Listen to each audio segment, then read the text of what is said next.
A man made his way along the path that ascended the cliff. When he reached the top, the rhythmic sound of the waves came to his ears, crashing onto the beach and retreating noisily over the shingle. He sat down on the wooden bench and rested his eyes on the far horizon. The sea was aquamarine, capped with white spray. Gulls cried their lonely cry below the cliff. Today was blithe and sunny, and the freedom of the gulls provoked envy, but the dark and tempest-torn days were another matter. But even then they endured, clinging to a dangerous ledge and facing into the wind with not an atom of self-pity or complaint. The man had been going through a tough time in the recent past. It was one thing after another. Everything seemed to be falling apart at the same time. He sometimes felt as though he was on a ledge himself. His mind wandered. What was it Shakespeare had said? When troubles come, they come not in single spies, but in battalions. A smile flickered across his lips. He had been learning the truth of that observation. Family difficulties first, a whole slew of things that were unforeseen and seemed unsolvable. Then there was his health, never robust at the best of times, but now feeling the strain. The old familiar pains in his chest had begun again. It was a worry that never really left him night or day. He told no one. He had to stay healthy for the family. If not healthy, he must at least be there. And now, to compound problems, he had just lost his job. He was in a tight spot, all right, a windy ledge. He suddenly remembered with regret a stupid argument he had started with his neighbour that very morning. He would try to make it up at the first opportunity. He was ashamed. They had been neighbours for over 30 years with never a cross word. Had he prayed about his problems? Had he prayed? He never ceased praying at the beginning, but he had grown tired and his prayers had dried up. He didn't blame God. He blamed himself. He knew that he was never a great man of faith. He felt sick at heart and hated to admit to himself that he had all but relinquished hope. He would certainly not admit it to anyone else, not even to his wife, but he felt desolate. The gulls cried below.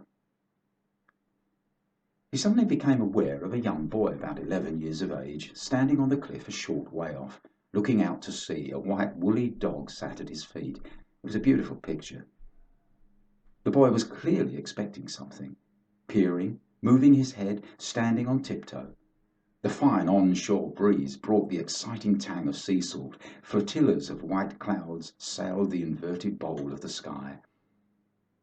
The boy and his dog fascinated the man, and he welcomed the distraction from his own gloomy circle of thoughts. He was glad to have company.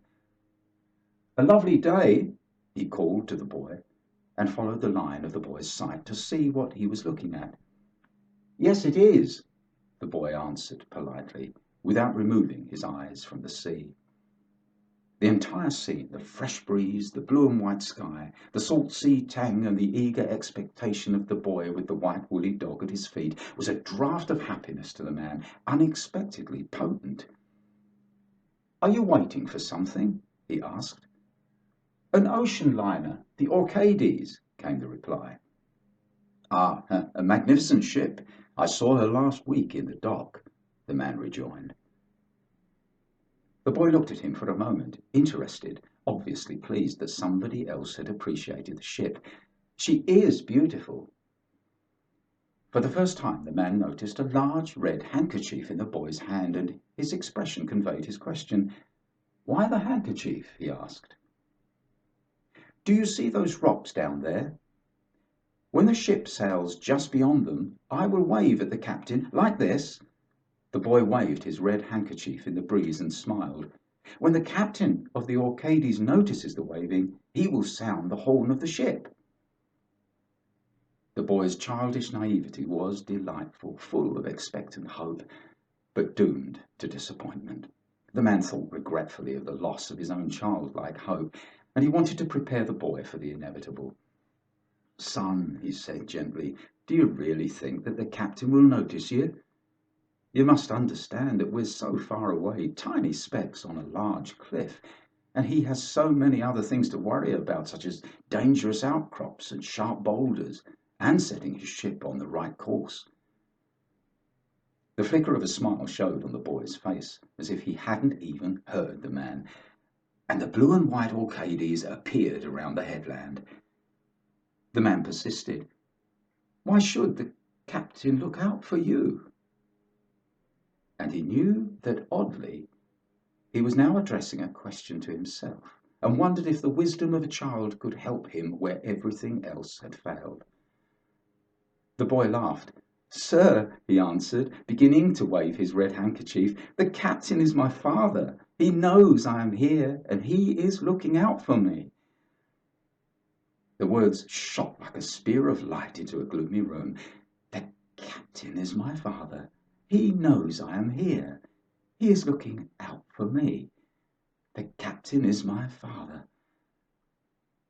He bid farewell to the madly waving boy and turned his face homeward. As he descended the grassy promontory, he heard the deep voice of the Orcades' horn. The captain was evidently looking for his son, the tiny speck on the cliff. And Jesus said, Verily I say unto you, whosoever shall not receive the kingdom of God as a little child, he shall not enter therein. And he took them up in his arms, put his hands upon them, and blessed them.